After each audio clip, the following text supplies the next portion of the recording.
अंग्रेजों ने एक कानून बनाया सन 1860 में इस देश में। उस कानून का नाम रखा है Indian income tax act. Hindustan के इतिहास में मैंने बहुत ढूंढा, कोई एक राजा ऐसा नहीं मिला जिसने कभी इनकम पर टैक्स लगाया। इस देश में तो ऐसे राजा हुए जो कहा करते थे कि इनकम को कभी भी टैक्स मत लगाओ, टैक्स लगाना है तो खर्चे पर लगाओ। एक महान व्यक्ति हुए इस देश में जिनका नाम था आचार्य चाणक्य। उनका कहना था कि जिस राज्य की प्रजा पर कर ज्यादा होता है वो राज्य भिखारी होता है। वो कहते थे कर लगा के राजा के हाथ में ज्यादा पैसा देना बहुत बड़े खतरे को निमंत्रण देना है। राजा का दिमाग कब खराब हो जाए और कब आपके दिए गए कर को वो बर्बाद करना शुरू कर दे, आप क्या करेंगे?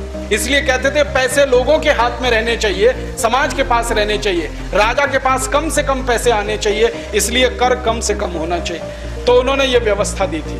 परिणाम जानते हैं क्या हुआ? जितने साल चाणक्य इस देश के प्रधानमंत्री रहे, भारत दुनिया में सोने की चिड़िया जैसा देश था।